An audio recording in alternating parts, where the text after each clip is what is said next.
저희가 저번 시간에 나라가 멸망을 하면서 수많은 사람들이 찢기고 상하고 아픔을 당하는 그 모습을 예레미야가 보면서 창자가 끊어지고 간이 쏟아져 나오는 그런 고통을 느꼈던 그 순간을 우리가 함께 살펴보았습니다.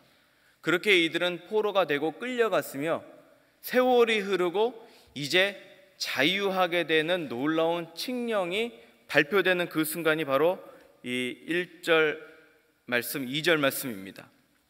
이들이 바벨론으로 끌려가서 얼마나 고생하고 수고를 했겠습니까? 그 베르디의 오페라 중에 나부코라는 오페라가 있습니다. 이게 그 느부갓네살을 이태리식으로 발음하면 나부코라고 한다는데, 거기에 그 노래 중에 유명한 노래가 있죠. 히브리 노예들의 합창. 사실은 이 히브리 노예라기보다는 유다 이 포로의 노래라고 보면 좋겠습니다. 아무튼 이 굉장히 그 어려운 상황 가운데 있는 그 상황을 보여주면서 그 상황 가운데 이들이 그 있는 그 곡인데요. 제가 이 곡을 그래서 좋아하기도 하고 그래서 막 찾아봤습니다. 찾아보니까요, 굉장히 어마어마한 곡이 있더라고요. 그래서 제가 그걸 잠깐만 좀 보여드리려고 합니다.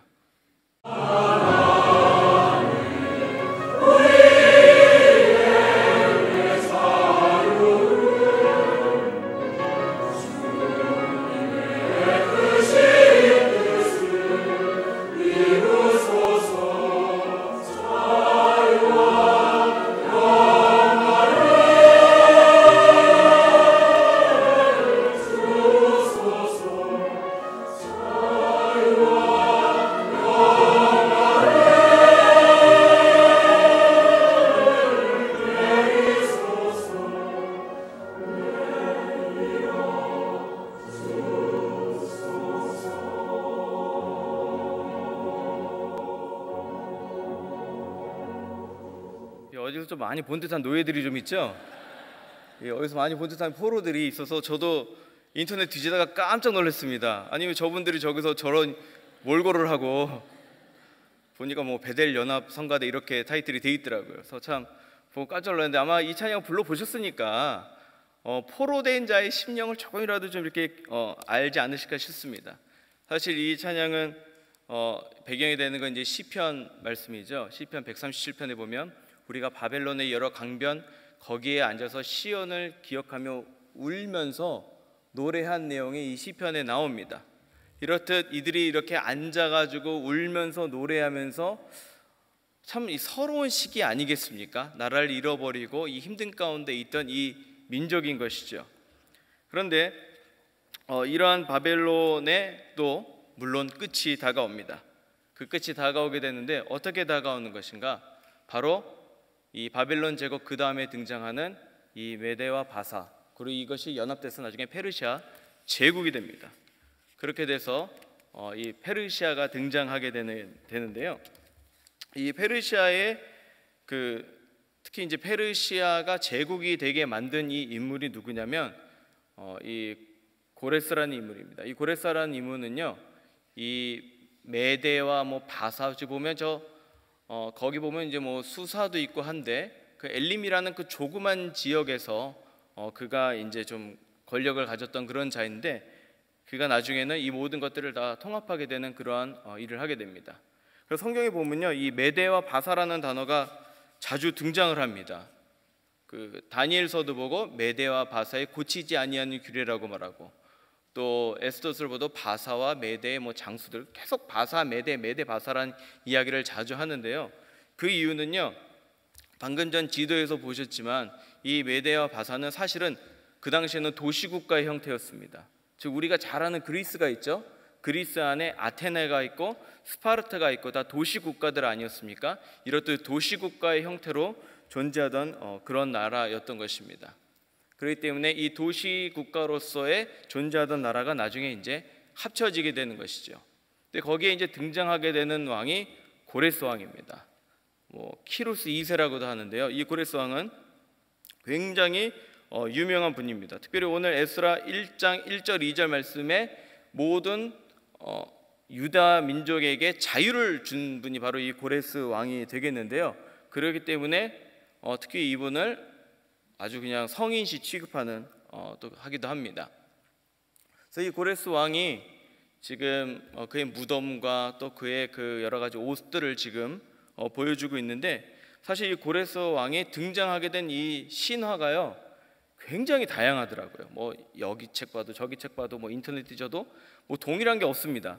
그래서 어떻게 근데 좀 말씀해 드리는 게 좋겠더라고요. 그래서 저는 가장 재밌는 것만 뽑아서, 사실이든 아니든 가장 그 신화 중에 재밌는 것만 뽑아가지고 좀 잠깐 말씀드리고자 하는데요. 이 고레스가 지금 그 태어나게 된 계기가 어떻게 되냐면, 그의 어머니가 있어요. 그 어머니가 이 만단의 공주입니다. 이 메데, 아까 지도에서 보셨죠? 메데라는 나라, 거기 좀 그래도 컸어요. 그 메데의 만다나 공주하고 또 엘람 지역의 그 캄비세스 사이에서 이제 태어나게 됐는데요. 이 만단의 공주가 굉장히 좀 특이합니다. 지금 그림이 잘 보이실지 모르겠지만, 이 만단의 공주가 그 어렸을 때 한 10살이나 됐을까? 근데 그 아버지가 이제 꿈을 꿉니다. 그 아버지가 그 왕이었어요. 메데 지역의 왕이었는데, 그 왕이 꿈을 꾸는데 그 꿈이 어떤 꿈이냐면요, 이 딸이 황금 오줌을 누는 거예요. 황금 오줌을 누는데 그 오줌의 양이 얼마나 대단한지 그 오줌이 넘치고 넘쳐서 모든 나라를 다 덮는 그런 꿈을 꿨습니다. 이게 꿈이 좀 이상하잖아요. 그래가지고 그 당시에 뭐 마술사, 뭐 술객, 박사 이런 사람들을 죄다 모아가지고 이 꿈이 뭐냐 이렇게 물어봅니다. 이 꿈이 뭐냐고 물어봤더니 그 사람들이 대답이 뭐냐면, 당신의 딸로부터 나는 어떠한 인물이 이제 곧 온 천하를 호령하는 그런 인물이 태어날 거라는 거예요. 딱 보면 좀 괜찮지 않아요? 온 천하를 호령하는 인물이 태어난다. 그런데 이 왕은 싫어합니다. 왜 딸에서 태어난 인물이 온 세계를 지배하느냐? 이건 말이 되지 않는다는 거예요. 그래가지고 아들에게서 나오는 후손이 땅을 지배해야 되는데 딸이 낳는 후손이 지배한다는 소리를 듣더니 어떻게 하냐면요, 이 아이를 갖다가 이제 없애버리려고 합니다. 죽이려고 하는 거예요. 그러고 있다가 또 다시 꿈을 꿉니다. 이제 꿈을 꾸게 되는데 어떤 꿈을 꾸느냐? 저 그림에 있는 꿈인데요. 갑자기 그 딸로부터 배에서 아주 그냥 어마어마하게 굵은 이 포도나무까지가 나와가지고요, 포도 열매가 맺히고 온 땅에 막 흩어지는 꿈을 꾼 거예요. 또 이제 물어봅니다. 이게 왜 이렇게 됐느냐? 전문가들 다 불러다가 이 꿈에 대해서 물어보니까 똑같은 말을 합니다. 이 여인으로부터 나온 후손이 온 세계를 지배할 거라는 것을 이야기해 주는 것이죠. 그래가지고요, 도저히 안 되겠다. 얘는 그만둬서 안 되겠다. 그래가지고 어떻게 했냐면요, 시집을 보내는데 그냥 보낸 것도 아니고 아주 시골에 힘이 없는 자의 아내로 보내버립니다. 그러니까 도저히 왕위를 생각도 할 수 없을 만큼 그렇게 힘이 약한 자들한테 보내버리는 거예요. 그럼 당연히 왕권으로부터 멀어지게 되는 것이죠. 그렇게 되고, 그래도 불안해가지고 아이가 태어날 때 자기 아주 신복이 있어요. 이 하르파고스에게 이제 말을 합니다. 그 아이가 태어나면 죽여버리라고. 근데 이제 아기가 태어나요. 애가 태어났는데 이 아이를 갖다가 죽이려고 하니까 아이를 죽이기가 좀 껄끄럼하잖아요. 갓난의 아이를. 그래가지고 이 아이를 소치는 그 사람에게 줘버립니다. 그리고 네가 알아서 해결하라 그래요. 그런데 마침 그 소치는 사람이 그 아이를 받았을 때 그 아내가 임신을 하고 있었어요. 그래서 아이를 갖다 해산하려고 하는데 아이가 죽고 맙니다. 그래가지고 어떻게 했는가, 이 소치는 사람이 이 아이를 데려다가 자기 아이로 키우고요, 죽은 아이를 갖다가 대신 묻어버리고 이렇게 돼요. 그런데 이 아이가 이제 자라나다 보니까 어떻게 되는가, 이 아이가 또 보통 또 대단한 게 아닌 거예요. 이 점점 크면서 이 골목대장 역할을 하는데 친구들 다 데려다가 일을 하면서 야 너 줄 서 막 이러고, 자기가 왕 노름하면서 왕 게임을 하면서 말을 안 들면 막 후려 패는 겁니다. 후려 팼는데 문제가 생겼어요. 말을 안 들고 후려 패고 보니까, 알고 보니까 굉장히 높은 관직의 아들인 것이에요. 그럼 어떻게 되겠습니까?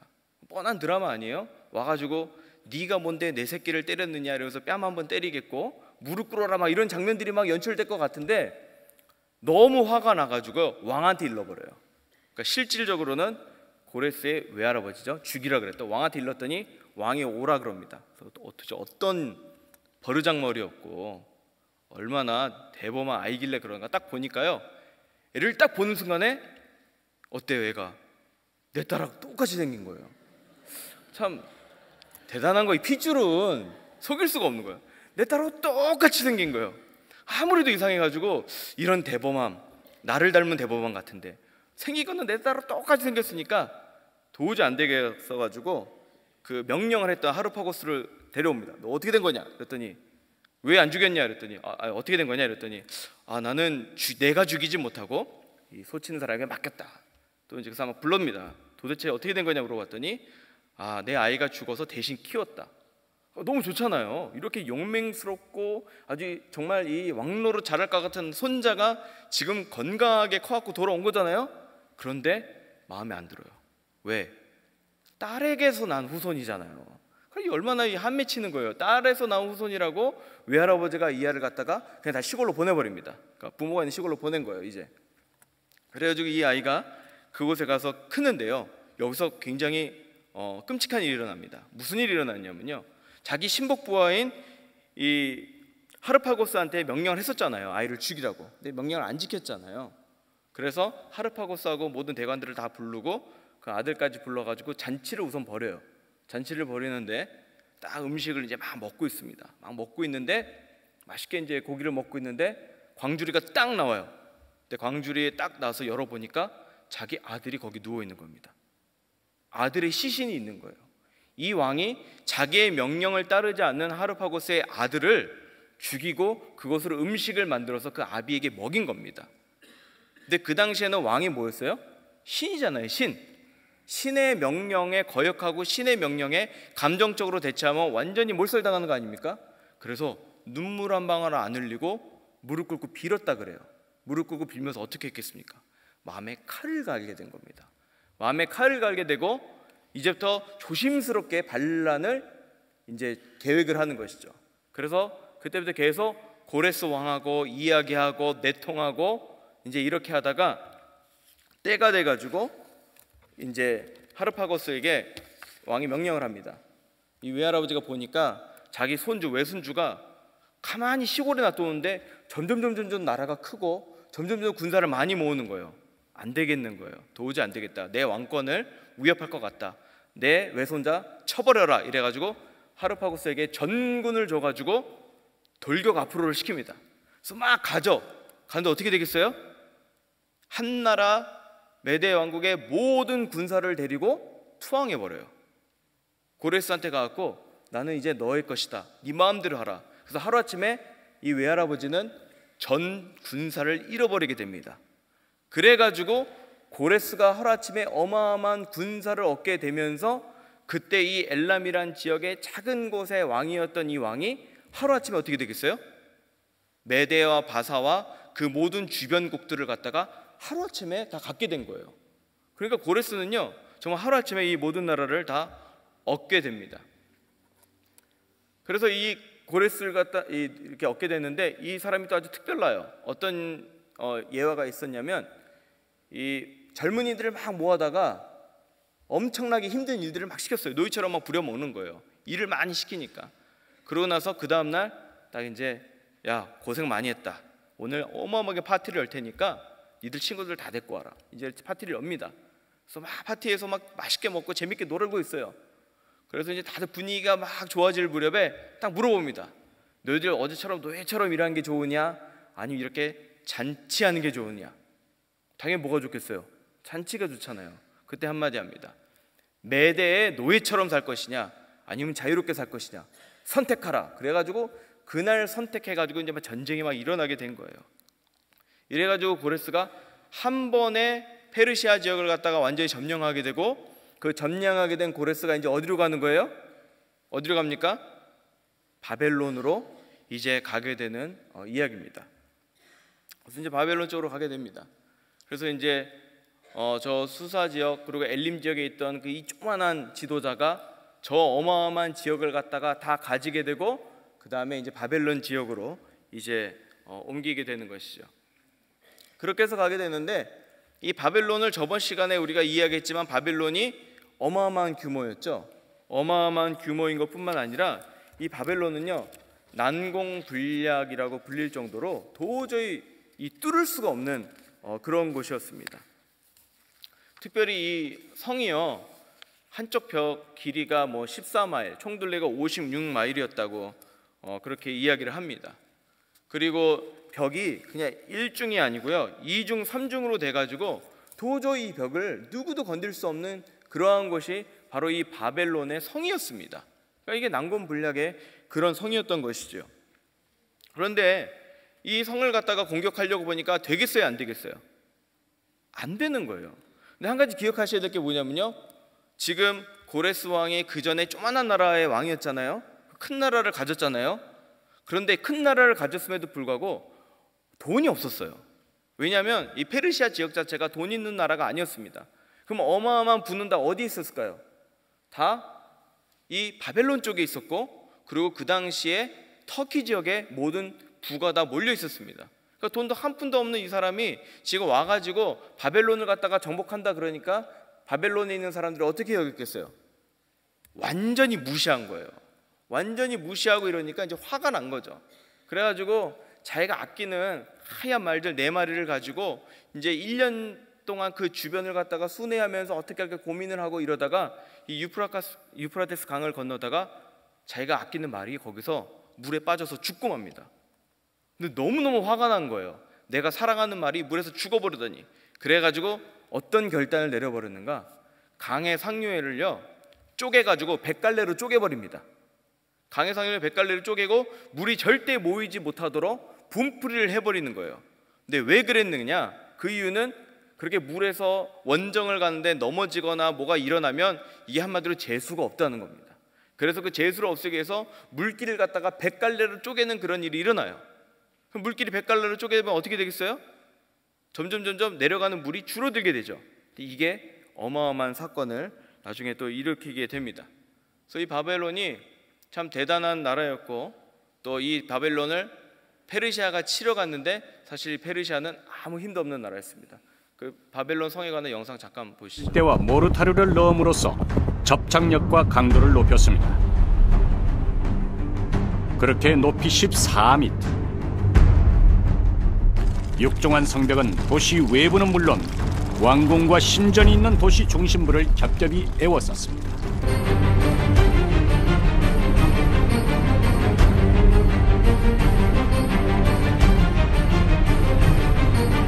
방어 시설은 그것만이 아니었습니다. 물길, 바로 해자였죠. 해자는 폭 10m, 깊이 3m 규모로 이미 건설된 성벽을 따라 이어졌습니다. 물이 귀한 사막의 도시에선 좀처럼 볼 수 없는 시설이었죠. 이 모든 것은 유프라테스라는 강이 있었기에 가능했습니다. 해자는 도시 외곽을 둘러싸을 뿐 아니라 도시 내부를 거미줄처럼 관통해 생활용수로도 활용됐습니다. 이것은 당시 바빌론의 하수 시스템을 재현해 본 것입니다. 자연석이 아닌 인공물에 의한 하수 시스템은 인류 역사상 바빌론이 최초로 완성해낸 작품으로 알려져 있습니다. 그래서 지금 바벨론의 그 영상 잠깐 보여드렸는데요. 이 바벨론은 저 아까 보시다시피 완전히 사막, 그냥 모래밭에다가 땅을 파가지고요, 그 유프라테스에서 흐르는 강의 물길을 끌어다가 그 주변을 해자로 돌리고 거기 위에다가 세운 도시입니다. 근데 거기를 세울 때요, 또 어떠한 일을 했는가, 그냥 한 게 아니고요, 그 안에다가 수로를 만들고, 도시 안에다 수로를 만들고 배수로를 만들었기 때문에 물이 들어가고 나가는 게 완벽하게 될 수 있는 그런 시설을 기가 막히게 갖췄어요. 그렇기 때문에 물로 둘러싸여 있고, 그걸 들어가기 위해서는 물 때문에 못 들어가는 거예요. 이 시골 촌뜨기가 지금 이 고레스 왕이 와가지고 뭔가를 도모하고자 하는데 할 수가 있어요, 없어요? 아무것도 할 수 없는 거예요. 근데 놀라운 일이 일어난 겁니다. 화가 나가지고 상류에 물길을 갖다 100길로 쪼개놓은 그것이 이 어떤 일이 된 거예요? 물이 줄어들게 된 거예요. 그래서 점점 이 바벨론을 둘러싸고 있는 유프라테스 강 물길이 줄어들기 시작했고요. 그래서 결국은 어떻게 되냐? 바로 저 물의 수로가 바닥을 보이기 시작합니다. 바닥을 보이기 시작할 그쯤에 어떤 일이 일어나는가? 바로 우리가 잘 아는 이 벨사살 왕, 다니엘서에 있는 벨사살 왕이 거기 이제 등장을 하게 돼요. 이 벨사살 왕이 있는데요, 이 바벨론이 너무 괜찮잖아요. 잘 살잖아요. 그러니까 고레스가 온다고 하는데 완전히 무시한 겁니다. 너무너무 무시해서 어떤 일을 하는가? 바로 무시한 나머지 1000명을 불러다가 파티를 열어요. 귀족들 1000명을 데려다가 이제 잔치를 하는 겁니다. 지금 밖에서 뭐 성을 둘러쌌는 애, 공격을 한다는 애, 막 이런 일들이 일어나고 있는데도 신경도 쓰지 않는 거예요. 뭐 어차피 뭐 힘도 없는 애들 와가지고 뭐를 하겠느냐, 이래가지고 이제 신경도 쓰지 않고 막 이러고 있는데, 또 거기서 이게 사람이요, 뭐 망하고 죽으려면 꼭 일이 일어나는 겁니다. 무슨 일이 일어났어요? 이 밤에 이 흥을 더 돋구고 재밌게 놀까 무슨 생각이 들었는지 모르겠지만, 갑자기 그 예전에 그 예루살렘에서 그 성전에서 훔쳐낸 하나님의 성소에서 살취한 그 금그릇을 가져오라 그럽니다. 그 금그릇을 가져오라 그러고 그 금그릇에다가 술을 따려서 술을 막 마시는 거예요. 아니, 하나님의 이 성소에 살취한 이 그릇에서 술을 마시니까 어떤 일이 일어나는가? 그때 우리 다니엘서에서 너무 잘 아는 바로 손가락들이 나타나서 막 글자를 쓰는데 메데 네겔 우바르신이라고 이제 쓰게 되는 것이죠. 그래가지고 이 다니엘서 5장 5절에 보면 사람들이 손가락이 다쳐서 왕궁 후대 맞은편 석회벽에 글자를 쓰는데 왕이 그 글자 쓰는 손가락을 본지라. 근데 이 손가락을 혼자 본 게 아닐 거 아니에요. 모인 수많은 사람들이 다 같이 보고 있는데 얼마나 놀랐겠습니까? 너무나 놀라가지고 그냥 놀란 게 아니에요. 막 떨기 시작하는데 떨다 보니까 무릎이 바들바들 떠는 거죠. 그래서 성경에서는 그의 무릎이 서로 부딪혔을 정도로 두려워 떨었다고 그렇게 이야기를 합니다. 그리고 그때 이 벨사살 왕이 어떻게 해야 될지 모를 때, 이때 그 현명한 그 왕의 어머니가 예전에 이 다니엘이라는 사람이 있었는데 그 사람이 이런 일들을 다 풀이한 적이 있다. 그래가지고 데려다가 물어보죠. 데려다가 물어보면서 이야기를 합니다. 네가 이것을 갖다가 맞추기만 하면, 무슨 뜻인지 알기만 하면 나라의 3인자가 되게 한다 그래요. 3인자. 이왕 시켜줄 거면 뭐 2인자도 있는데 왜 3인자인가? 3인자인 이유는 사실 이 벨사살은 본인이 그 진짜 왕이 아니라 섭정왕이었어요. 그의 아버지가 있었는데 이 아버지는 그 나보니두스가 왕이지만 그 역할을 안 하고 물려준 상태였던 것입니다. 그러니까 1인자는 자기 아버지고 2인자는 자기고 3인자, 이것을 다니엘 너를 시켜주겠다는 거죠. 그러니까 어마어마한 자리에 지금 높여주겠다는 거예요. 그래서 해석하는 게 뭡니까? 메네하고 네겔하고 우바르신을 해석해 주는데 달아보고 세워두고 나눈다라고 이렇게 해석을 합니다. 즉 무슨 말입니까? 이 왕을 갖다가 하나님이 저월에 재보니까 턱없이 부족한 사람이라는 거예요. 함량이 미달이라는 것입니다. 그렇기 때문에 어떻게 하겠다는 거예요? 이 나라를 뺏어서 다른 이들에게 주겠다는 것입니다. 이렇게 되는 것이죠. 그러고 나서 그날 밤에 무슨 일이 일어납니까? 그날 밤에 바로 이 벨사살 왕이 죽임을 당합니다. 그러니까 지금 고레스가 밖에 와가지고 이 둘러싸고 있는데 그 아무도 신경 안 쓰고 파티를 하고 있었는데 물이 빠지기 시작하면서 어떤 일이 일어난 거예요? 저 어마어마한 도시에 수로가 보이기 시작하고 그 수로를 통해서 이 고레스와 군인들이 발을 적시지 않고 들어가 가지고요 이 바벨론을 완전히 함락해버리게 됩니다. 그래서 지금 바벨론의 함락이 이렇게 급작스럽게 일어나게 된 것이에요. 그리고 바벨론이 함락됨으로 말미암아 어떤 일이 일어나는가? 바로 이 페르시아 제국이 건설되게 되고 이 고레스 왕은 그것에 대한 이제 칙령을 또 발표하게 되는 것입니다. 이 그림은 바로 이 바벨론이 무너져가는 모습을 그려놓은 그림입니다. 그래가지고 이제 이 바벨론이 결국은 무너지게 되고요. 이 무너지게 된 결정적인 계기는 바로 이 교만한 가운데 있던 이 왕이 물이 내려가고 물 때문에 못 들어온다고 생각했는데 오히려 물 때문에 모든 사람들이 들어오고 또 그 지하에 수로를 갖다가 너무너무 잘 만들어놨었는데 그 지하 수로를 통해 들어온 군인들이 바벨론을 완전히 점령하고 함락하게 된 것이죠. 그렇게 이제 바벨론이 들어오게 됐는데 그래서 이제 페르시아 제국이 시작되게 됩니다. 이 페르시아 제국은 이 고레스 왕은요 그냥 좋은 왕 정도가 아니에요. 우리나라로 따지면 그 세종대왕 정도 된다고 해야 될까요? 그래서 나중에는 대제가 됩니다. 대왕이 되는 거죠. 이 페르시아 백성은 이 고레스 왕을 페르시아의 아버지라고 불렀습니다. 그만큼 많은 이들에게 관대했었습니다. 또 이게 어릴 때부터 굉장히 그 가난한 집에서 또 자랐잖아요. 그리고 계속 자기를 죽이려는 그러한 어려운 가운데 있었기 때문인지 모르겠지만 그는 많은 사람들을 돌보자 하는 마음이 있었습니다. 그뿐만 아니라 나중에 그 리디아 지역, 그 현재 터키 지역을 갖다가 이제 점령하게 되는데요. 거기서 그리스의 철학과 학문을 접하게 되면서요, 이 왕의 생각이 남다른 자가 되게 됩니다. 그래서 아수르는 혼혈 정책을 써서 피를 다 섞으려고 그랬고, 바벨론은 인지를 데려다 교육시켜서 그 정치를 하려고 했던 그런 나라였는데, 그게 아니라 관용의 정책을 피게 됩니다. 그렇게 돼서 이 에스라의 1장에 나온 게 바로 뭐냐? 키리스 2세의 귀한 정책이 이제 등장하게 되는 것이죠. 그래가지고 이제 그 모든 사람, 단지 유대 백성뿐만이 아닙니다. 그 속국으로 있던 모든 나라의 사람들이 자기들의 자유를 가지고 귀환할 수 있는 그런 허가를 갖게 된 것입니다.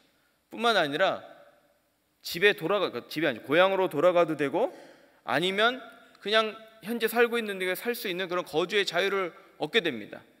그렇게 되면서 유다 민족들이 귀환을 선택하게 된 사람이 몇 명이냐? 바로 5만 명이 귀환을 선택합니다. 스룹바벨이 1차 귀환에 5만 명을 데리고 돌아오게 되는데요. 하지만 그때 바벨론에 거주한 유대인들이 몇 명 정도 되는지 아시겠어요? 몇 명이나 돼 있어요? 저기 이제 수치긴 하지만 300만 명 정도가 되지 않았을까라고 예상하고 있습니다. 그 이유는 데려온 사람들이 아시잖아요. 이 예전에 그 애굽에서도 얼마 안 됐는데 애들을 무지하게 낳지 않습니까? 이 이스라엘이 굉장히 번식 능력이 세요. 그래서 얼마 되지 않았지만 이렇게 300만 명 정도로 수가 어마어마하게 불어가지고 거주를 했다고 합니다. 그런데 그 중에 몇 명이 돌아온 거예요? 5만 명 정도가 지금 돌아오게 되는 것입니다. 그러니까 5만 명만 그 당시에 돌아왔는데, 또 그때 누가 돌아왔느냐? 바로 베냐민 지파, 유다, 또 레위인들이 돌아왔는데, 사실 이들은 돌아왔지만 그 전에 아수르 시절에 갔던 사람들은요, 돌아왔는지 안 왔는지도 기록에 남지 않았습니다. 완전히 10지파는 다 잃어버리게 된 거예요. 그래서 지금 이 5만 명만 이때 돌아오게 되고, 이 5만 명은 돌아와서 무엇을 하는가? 바로 예루살렘으로 들어가서 먼저는 성전 건축을 하고, 후에 나중에 이제 성벽도 건축하는 그런 일을 담당하게 됩니다. 그리고 이때서야 비로소 뭐라고 불렸느냐? 유대인이라고 불렸다고 합니다. 애굽에서는 히브리 사람이가 히브리인이라 불렀고, 또 출애굽 이후에는 자기 스스로 이스라엘이라 불렀는데, 지금은 이제 유다 백성이었기 때문에 유대인이라고 이렇게 불림을 된 것이죠. 그러면 이제 그 5만 명이 아무튼 자기가 그 5만 명 중에는 예전에 그 살았던 자들도 있을 것이고, 아니면 새롭게 태어난 자들도 있었을 거 아니에요. 하여튼 그 70여 년 세월이 흐르고 나서 지금 다시 자기가 어릴 때 살던 거, 아니면 부모님이 살던 땅으로 돌아간다는 것 자체가 이게 쉬운 일은 아닌 것 같아요. 제가 그렇거든요. 저희 할머니께서 북한에서 내려오셨습니다. 근데 저희가 지금 분단된 지 70년 넘었잖아요. 근데 만약 지금 갑자기 통일이 되고 저보고 돌아갈 수 있다고 말한다고 제가 과연 돌아갈 수 있을까? 저는 잘 모르겠어요. 이게 좀 쉬운 문제는 아닌 것 같습니다. 게다가 아까 보셨지만 바벨론이 얼마나 잘 살았어요. 바벨론이 굉장히 화려하고 아름다운 도시, 누가 보더라도 세상에서 가장 부가 넘치는 그런 도시 아니었습니까? 그런 도시에 살고 있는 자들, 또 최소한 그런 나라의 영향권 안에 있다가, 게다가 이제 고레스 왕이 등장하면서부터 어떤 일이 일어나요? 굉장히 많은 일이 일어나는데, 그 중에 하나가 뭐냐? 신분적으로 상승할 수 있는 기회가 막 열리기 시작합니다. 그래서 이미 그 127개 전 지역의 이 유다 민족들이 이제 살면서 회당을 중심으로 이미 율법을 낭독하며 그들이 살고 있었고요, 이미 이 시대에. 근데 뿐만 아니라 고위 관직에 오르게 되고요, 심지어는 에스더는 왕후의 추대대가 됐잖아요. 이럴 정도로 나의 능력만 있으면 살 수 있는 그런 땅이었던 거예요. 그리고 실질적으로 그 여러 자료들을 보면요, 이 페르시아 시대의 그 유대인들이 각 지역에서 비즈니스를 아주 잘해가지고요, 굉장히 그 거상들이 많이 등장하게 됐다고 합니다. 그러니까 자기들이 이미 굉장히 정착을 잘하고 지금 잘 살고 있는 이런 환경 가운데 갑자기 왕이 자유를 줘서 돌아갈 수 있는 그런 아주 특별법을 지금 만들어준 것이죠. 그런데 이 특별법을 만들어주긴 했는데 이 특별법은요, 결국은 내가 바벨론에 있는 것들을 다 어떻게 해야 되는 거예요? 다 내려놓고 돌아가야 되는 것입니다. 저희 여기 계신 우리 성도님들 중에는 한국 땅을 떠난 지 20년, 30년 되신 분들도 있을 것이고, 제가 섬기는 공동체는요 70년 되신 분도 있어요. 대한민국을 떠난 지 70년, 50년 되신 분들도 있고요. 대충 나이가 짐작이 가시죠? 이런 분들이 계시는데 70년, 50년을 살다가 다시 한국에 들어가는 게 이게 쉬운 일입니까? 저는요 단 8년을 미국에서 살다가 한국에 들어가서 있게 됐는데요, 어떻게 보면 여기민이죠. 여기민으로 한국에 들어갔는데 제가 충격을 먹은 게 뭐냐면요, 한국말도 내가 너무너무나 잘하고 문화도 나는 한국 사람이고, 그리고 나는 당연히 미국보다는 한국이 편할 줄 알았는데 돌아가 보니까 한국이 너무너무 불편한 거예요. 아니 어디를 가는데 문을 열고 들어가고 문을 닫아버리더라고요. 열고 들어가면 어떻게 돼요? 잡아주고 해 이렇게 해줘야 되는데 그게 아니고 먼저 들어가서 그걸 확 닫는 거예요. 근데 이게 분명히 내가 어렸을 때부터 경험한 건데 그 몇 년 조금 미국물 먹었다고 돌아와서 보니까 이런 게 막 하나하나 불편한 거예요. 거기다가 이렇게 미국에서 살다 보면 이게 slow life잖아요. 모든 게 다 느리지 않습니까? 다 느린데 거기 갔더니 모든 게 다 빨라요. 내가 쫓아갈 수가 없는 거예요. 그런데 미국에 살면 음식도 우리는 편안하게 이렇게 많이 먹고 아주 그냥 즐기면서 이렇게 먹는데 가서 보니까 다 음식을 이만큼씩 먹어요. 냉면을 시켰는데 한 그릇이 한 줌에 없어지더라고요. 이런 상황. 그리고 내가 볼 때 나는 멀쩡한데 다들 저보고 살쪘대요. 너 왜 이렇게 쪘니? 너 살 좀 빼야겠다. 자꾸 이렇게 날 갖다가 판단하고 비교하고 이런 것들이 저를 갖다가 이제 막 엄습하기 시작하는데 정말 못 살겠더라고요. 나중에는 제가 막 심령이 막 우울해지는 그런 상황까지 갔던 경험이 있었습니다. 이게 쉽지가 않은 거예요. 단 몇 년 살다가 와도 그렇게 모든 게 생소하고 어렵고 힘들 텐데 지금 이 70년이나 살았던 이 삶을 뒤로 하고 다시 약속의 땅으로 돌아간다는 거는요, 이게 진짜 쉬운 일이 아닙니다. 저는요 이 유대 백성들이 막 할렐루야 막 손 흔들면서 뭐 좋다고 막 달려가고 이러진 않았을 것 같아요. 그러니까 5만 명밖에 안 갔죠. 295만 명 정도는 다 그냥 자기의 자리에 남아 있었던 거예요. 다시 돌아간다고 생각해 보세요. 저는요 다시 돌아간다 그럴 때 가장 먼저 걸리는 게 뭐냐? 광야입니다. 광야.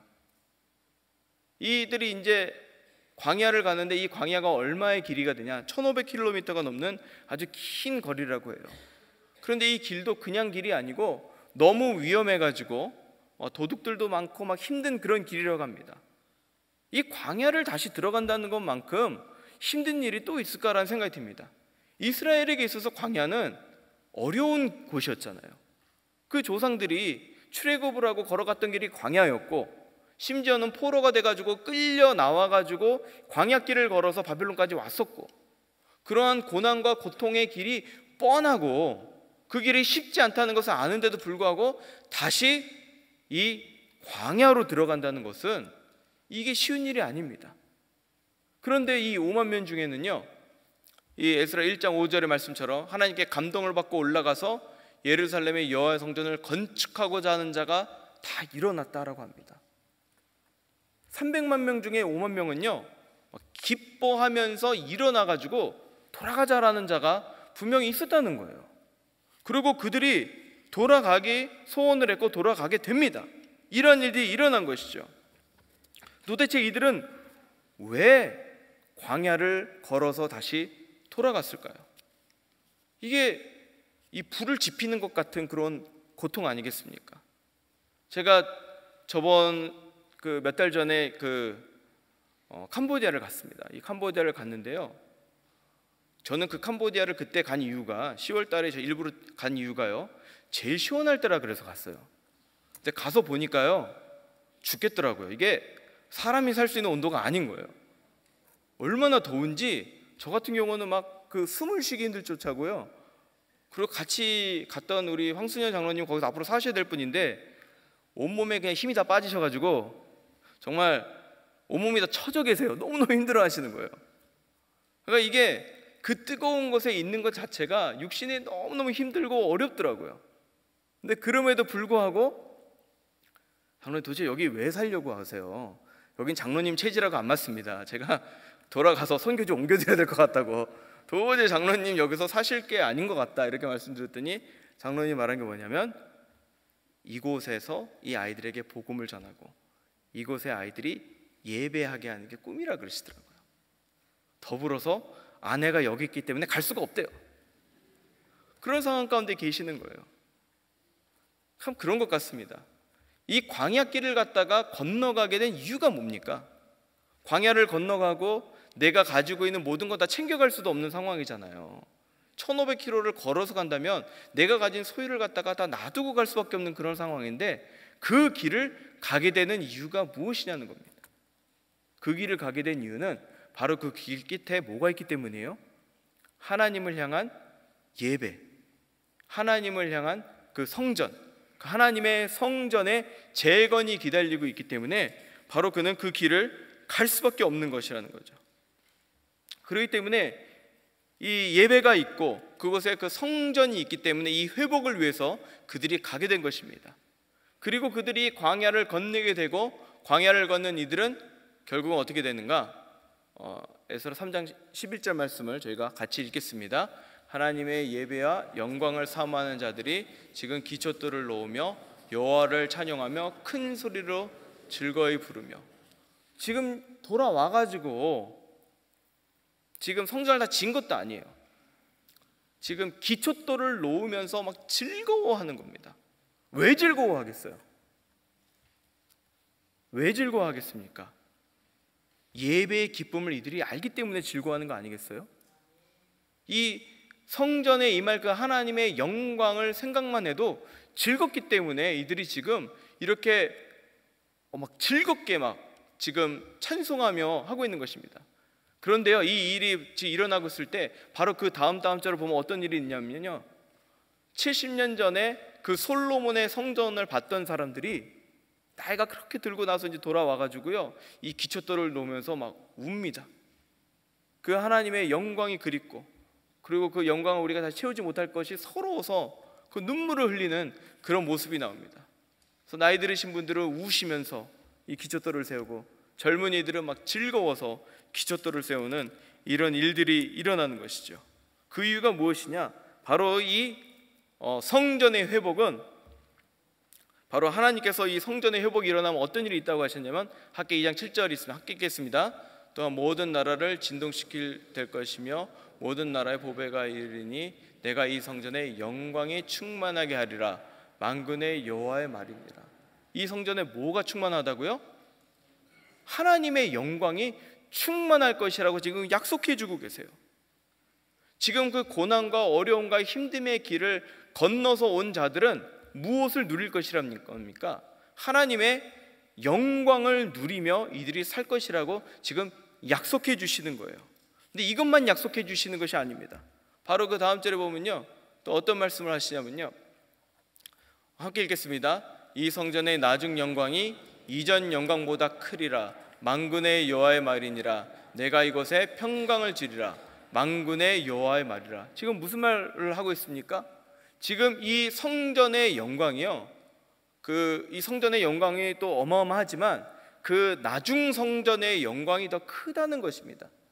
지금 성전이 지금 세워졌는데 이 성전의 영광만으로도 어마어마할 텐데 나중 세워질 그 성전에 대해서 이야기하고 있으며 그 영광이 훨씬 크다고 지금 이야기하고 있습니다.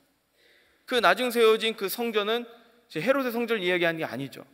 나중에 세워진 성전은 무엇을 이야기하고 있는 것입니까?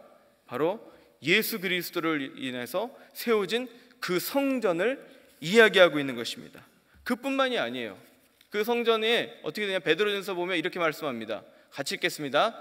사람에게는 버림바가 되었으나 하나님께는 택하심을 입은 보배로운 산돌이신 예수께 나아가 너희도 산돌같이 신령한 집으로 세워지고 예수 그리스도로 말미암아 하나님이 기쁘게 받으실 신령한 제사를 드릴 거룩한 제사장이 될지니라. 아멘. 이게 지금 무슨 말씀을 하고 있는 거냐면요, 그 후에 올 성전이 더 영광스러운데 이 후에 올 성전은 그냥 벽돌로 지어지는 게 아니라는 겁니다. 이 손으로 지어지지 아니하고 바로 예수 그리스도의 그 살아있는 터 위에 지어질 성전이 있다는 것이죠. 그 성전이 누구입니까? 바로 우리들인 거예요. 예수님의 반석 위에 살아있는 돌로서 신령하게 지어질 그 성전의 영광이 더 큼을 이야기하고 있는 것입니다. 그리고 이러한 그 영광을 우리가 사모하고 기대해야 된다는 것이죠. 사랑하는 성도 여러분, 예배를 사모해서 하나님께 달려가고 싶어서 막 참지 못했던 그런 경험이 있으십니까? 정말로 이 하나님의 전에 나아가고자 하는데 너무나 나에게 많은 상황과 환경이 있지만 그럼에도 불구하고 이 모든 것들을 최대한 조정해서 나가고자 하는 그런 기억이 있으세요? 있으시다면요, 하나님의 영광의 이 달콤함이 무엇인지 아마 기억하실 것입니다. 참 그런 것 같아요. 예배의 장소가 멀다고 하나님의 전에 못 나가는 게 아닙니다. 제가 예전에 동부에 살 때요, 성도님들이 1시간 반, 2시간을 운전해서 주일 예배를 왔어요. 여기선 상상이나 되세요? 1시간 반, 2시간을 운전하면 놀러 가지 왜 교회로 옵니까? 주일날. 그런데 2시간을 운전해가지고 교회에 오는 것입니다. 왜 오는 거예요? 하나님의 그 영광의 예배를 맛보았기 때문에 끊을 수가 없는 거예요. 저도 예전에 그 기억이 납니다. 1시간 반을 제가 버스를 타고 지하철을 타고 갈아타면서 교회를 갔었던 그 추억이 있어요. 근데 그곳에 갔던 이유가 그 교회가 대단하고 아니면 제가 그때 갔던 그 청년부에 뭐 이쁜 자매가 있어서 갔던 것도 아니에요. 정말 제가 막내였고 누님들밖에 없던, 참 이 교회를 다녀야 되나 말아야 되나 고민이 많이 되던 그런 교회였어요. 오직 했으면 제가 하나님이 불쌍한 누님 한 분 구하라고 날 보냈나 보다, 이런 마음이 들 정도로 제가 그랬던 교회인데, 왜 갔냐면요, 설교도 아니고 아무것도 아니에요. 그곳에 가서 드리는 나의 10년 가운데 하나님이 주시는 그 은혜가 너무나 달콤했기 때문에 1시간 반 지하철 타고 버스 갈아타고 가는 게 아무렇지도 않았었습니다. 오히려 그게 저에게는 기쁨이고 은혜였던 것이, 그런 시간이 있었던 것이죠. 은혜의 전을 사모하는 자는요, 사막으로라도 들어가는 겁니다. 광야로라도 들어가는 거예요. 지금 이 이스라엘, 지금 이 유다 백성들이 자기들의 삶의 터전을 다 놔두고 컴포트 존이잖아요. 내 삶의 편안함을 다 내려놓고 왜 굳이 광야로 들어가는 것입니까? 하나님의 은혜의 그 달콤함을, 그 영광의 그 찬란함을 그들은 사모하기 때문 아니겠습니까? 저는 선교도 그런 것 같아요. 제가 또 이 선교 담당이지 않습니까? 선교 가는 게요, 뭐 여행 가는 게 아니에요. 얼마나 힘든지 몰라요. 새벽 5시, 6시 되면 깨워가지고 막 큐티하라고 뭐라 그러지, 밥하라고 뭐라 그러지, 청소하라고 뭐라 그러지, 사역 가서는 또 사역해야 되지, 굉장히 힘든 스케줄을 막 지니고 와야 되지. 또 어떤 동네는 아까 말씀드린 것처럼 너무 춥거나 너무 덥거나, 참 우리 삶 가운데 불편함이 많은 곳이 바로 선교지입니다. 그런데 왜 우리 선교사님들이 그곳에 가 계시겠어요?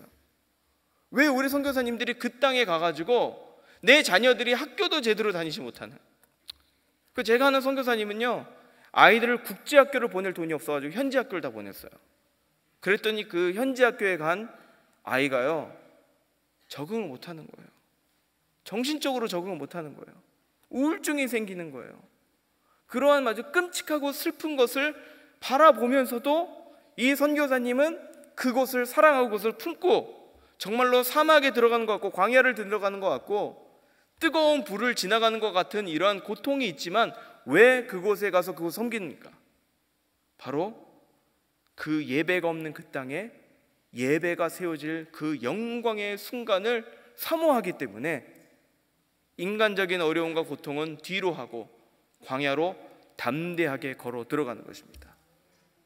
우리가 세상을 살아가는 게요, 광야를 들어가는 것과 뭐가 다릅니까?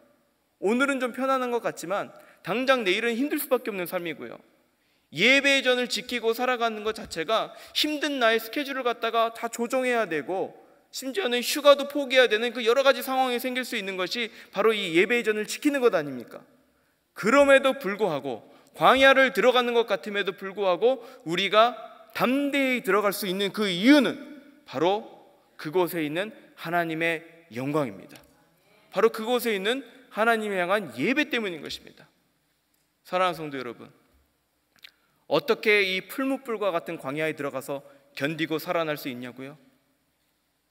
바로 그곳에 계신 하나님의 은혜를 사모하는 자들은 광야길을 걸어가도 피곤치 아니하 은혜를 주실 줄 믿습니다. 뜨거운 햇빛 가운데 쓰러져서 넘어질 때, 새벽이 다가오고 밤이 다가오지만 그 밤이 끝나고 새벽이 올 때 이슬을 뿌려주셔서 말라버리고 지쳐버린 영혼들에게 이슬비로 적셔주실 줄 믿습니다. 우리의 삶에 광야를 들어가는 것 같은 결단이 필요한 순간에 하나님의 은혜를 위해서라면 담대히 들어가는 우리 성도님 되시기를 소원합니다. 예배의 전을 위해서라면 아까 찬양했듯이 그냥 넓은 길로 가는 게 아니라 좁은 길, 하나님의 은혜와 영광을 위해서라면 편한 길이 아니라 좁고 힘들고 어렵고 고통스러운 길일지라도 담대히 은혜를 사모하며 들어가는 우리 성도님이 되시기를 소원합니다. 그렇게 들어갈 때 견디게 하시고, 그렇게 우리가 들어갈 때 하나님께서는 큰 은혜 가운데 우리를 거하게 해주실 줄 믿습니다. 광야에 들어간다는 것 자체가 그런 것 같아요. 모세도 그러한 마음 갖고 들어갔을 것입니다. 이스라엘도 처음 광야에 들어갈 때 그런 마음을 가지고 들어갔을 거예요. 그리고 우리 또한 광야에 들어갈 때 두려움이 있지만 하나님의 은혜를 사모하며 담대히 들어가기를 소원합니다. 우리 시간 잠깐 찬양하기를 원합니다.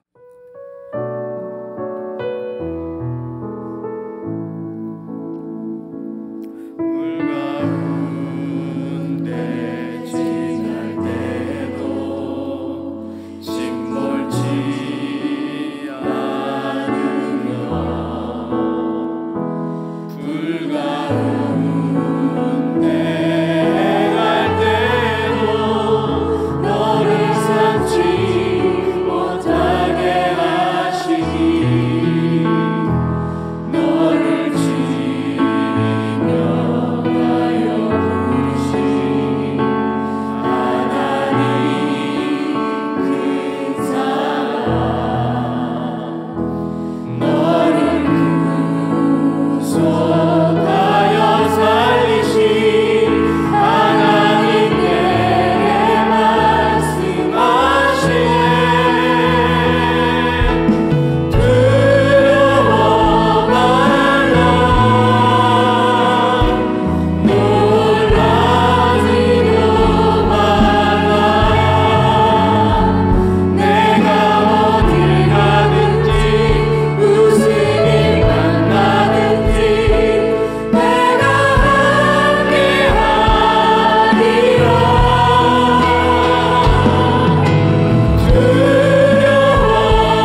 앉은 자리에서